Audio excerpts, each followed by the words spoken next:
जय शिवराय, जय शंभूराजे। किल्लेदार जसा गडाच्या मागील बाजूस आला तेव्हा त्याला तेथील सर्वच जण अगदी सावध असलेले दिसले। काय रे, काही हालचाल दिसून राहिली का? त्याने आल्याला प्रश्न केला।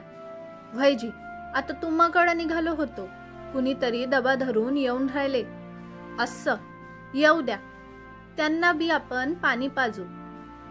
किल्लेदाराच्या चेहऱ्यावर स्मित उमटले। मुघल तुकडी पूर्णपणे गडाच्या बुरुजाजवळ जमा झाल्याची खात्री करून सय्यद शहाने तटबंदीवर दोर टाकण्याचे फरमान सोडले। अर्थात दिलेला हुकूम अगदी हळू आवाजात होता। अंगावर दोऱ्याचे गुंडाळे घेतलेले 10-12 जण पुढे आले। त्यांनी दोऱ्याला गाठ बांधायला सुरुवात केली। अगदी थोड्याच वेळात हे काम पूर्ण झाल्यावर दोऱ्याच्या एका टोकाला लोखंडी कड्या बांधण्यात आल्या आणि दोर तटबंदीवर फेकले गेले। त्यानंतर त्याला हिसका देऊन ते व्यवस्थित खाचेत अडकले आहेत याची खात्री करून एकेकाने दोऱ्याच्या सहाय्याने बुरुजाच्या बाजूने तटबंदी चढायला सुरुवात केली।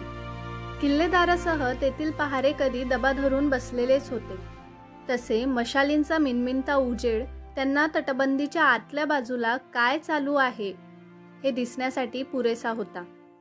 मुघल सैन्याने फेकलेल्या दोरावर पडत असलेला ताण त्यांना स्पष्ट दिसू लागला। याचाच अर्थ दोऱ्यांवरून गनिमांनी चढायला सुरुवात केली होती। अगदी हळूच त्यांनी आपल्या तलवारी म्यानातून बाहेर काढल्या। मशालीच्या मंद प्रकाशात त्या तलवारी अगदीच तडपत होत्या। अगदी दबक्या आवाजात एक एक जण दोऱ्याजवळ भिंतीच्या आडोशाने उभे राहिले। प्रत्येक जण आता पूर्णतः सज्ज झाला होता। अगदी काही क्षण गेले असतील आणि प्रत्येक दोर लावलेल्या ठिकाणी मुघल सैनिकांची डोकी दिसू लागली। ते सर्वच जण गडावरील परिस्थितीचा अंदाज घेत होते। तेवढ्यात मराठ्यांच्या सगळ्या तलवारी हवेत फिरल्या। तोंडातून कोणताही आवाज न करताच एक एक शीर धडा वेगळे झाले। इतके होते न होते तोच काही जण कुऱ्हाडी घेऊन पुढे झाले। एकेका वारात एक एक दोर तुटला आणि त्याला लटकलेले मुघल सैनिक खाली उभ्या असलेल्या सैनिकाच्या अंगावर कोसळले। या अल्ला, काफिर आया, भागो, असा एकच गलका पिकला। पण कोणालाही जिवंत जाऊ देण्याच्या मनस्थितीत किल्लेदार नव्हता। त्याचा आवाज आसमंतात फिरला। गड्यांनो, एक बी गनीम जित्ता जाऊ द्यायचा नाही, टाका धोंडे समद्यावर। किल्लेदाराचा हुकूम होण्याचा अवकाश आणि वरून मोठमोठे दगड खाली उभ्या असलेल्या सैन्यावर पडू लागले। एकच ओरडा चालू झाला।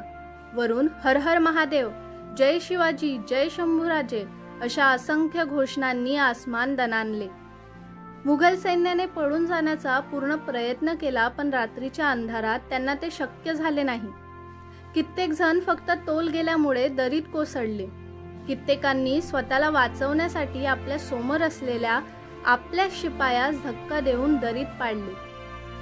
मराठ्यांच्या या हल्ल्यात स्वतः सय्यद शहा देखील स्वतःचे प्राण वाचवू शकला नाही। आलेली पूर्ण 300 जणांची तुकडी अगदी थोडक्या अवधीत स्वतःचे प्राण गमावून बसली। काही वेळ खालून आवाज येत नाही हे पाहून किल्लेदाराने दगडांचा मारा बंद करण्यास सांगितले आणि परत एकदा गडावर जयघोष सुरू झाला। गडावरून येणारे आवाज कोणाचे आहेत हे तोफखानाच्या आवाजात फतेखानाला नीटसे समजले नाहीत। तो मात्र सय्यद शहाने गड काबीज केलाच असणार अशा भ्रमात राहिला। पण बराच वेळ होऊनही जेव्हा गडावरून खुनेची मशाल दिसली नाही तेव्हा मात्र त्याने 2-3 शिपायांना सय्यद शहाच्या तुकडीची हालहवाल घेण्यासाठी पाठवले। शिपाई जेव्हा तेथे पोहोचले तेव्हा पूर्वेकडे तांबडे फुटू लागले होते। हळूहळू दिवसाचा प्रकाश वाढत गेला आणि त्यांना त्यांच्याच माणसाची प्रेते दिसू लागली। बरेच जण फक्त अंगावरील पोशाखावरून हे मुघल सैनिक आहेत हे समजत नव्हते। जवळपास 8-10 धडांवर शिरेच नव्हती, ती दूर कुठेतरी जाऊन पडली होती। स्वतः सय्यद शहाचे शिरही गायब होते। त्याच्या पोशाखावरून त्याची ओळख पटली।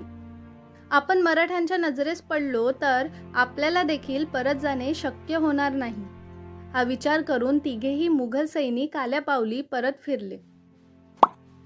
गडावरून किल्लेदारासह त्याचे शिपाई त्या तिघांवर लक्ष ठेवून होते. किल्लेदाराचा हुकूम झाला असता तर तेही परत गेले नसते, पण किल्लेदाराने मुद्दाम त्यांना जिवंत सोडले होते, जेणेकरून ही गोष्ट मुघल सैन्यात पसरली जाईल आणि मुघल सैन्याचे धैर्य आणखी खचेल.